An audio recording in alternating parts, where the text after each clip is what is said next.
I'll do this. Dollar cost averaging. Has anyone heard of it? Okay, great. If you Google it, you'll get 50,000 hits. It's well documented. Again,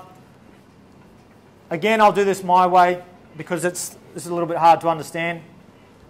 If I have $1,000 and I go down to the markets and I buy cartons of apples and they're $15 a carton, how many cartons will that buy me? Anyone? How many?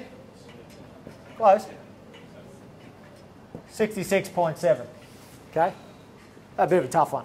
Next day, I go down and they've dropped to $10 a carton. How many will that buy me? 10 into 1,000? 100.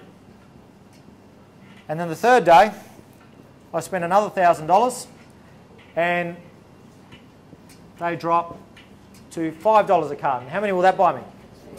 200. Very good. Gets easier. After 3 days, how much have I spent?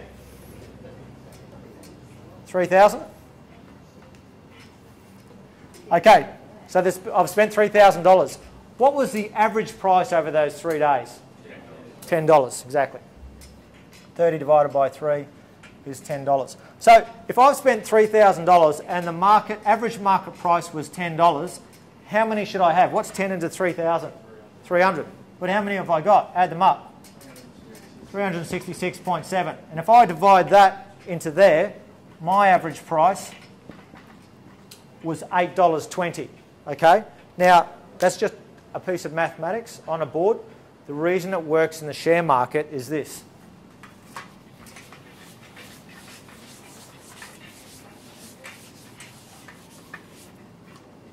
Share market operates on points. It's currently 4,300 and something points. Didn't see it today, but I'm going to make the maths really simple, and I'm going to say, can you guys up the back see that? Okay, so we're at 100 points, and the market falls down to 50 points the next day. In percentage terms, how much has it fallen by?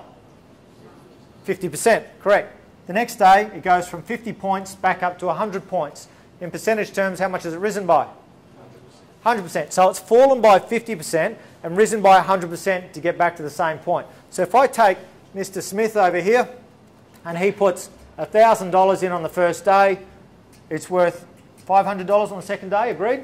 And then it goes up by 100% and it's worth $1,000 again. With me so far?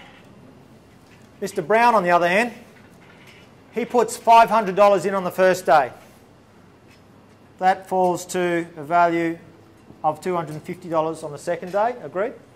He then puts his other $500 in, which gives him a total of $750. That raises by 100%. It's now worth $1,500. The reason that dollar cost averaging works in the share market is because of volatility, because the market is always going up and down. You're actually using volatility. What it is just spending the same amount, and this is the key, the same amount on regular intervals. Okay, because, and that's what this slide here is saying, is that if I buy in here, and I buy again here, and the market's falling, and I buy again and again, and then it goes flat for a while, and then it goes up, back up to here, I'm buying more units with the same amount of money if I'm spending exactly the same amount of money. So research suggests that I can make more money in a market like this that goes down, flat for a while, and then just back up to where I got in, than a market that goes straight up. Okay? Now, you saw the graph of the share market for the last 100 years. One thing that we do have to make sure that eventually it comes back up. If eventually it comes back up to at least a point that you got into, dollar cost averaging will work for you. It might take 1 year, it might take 5 years, it may even take 10 years.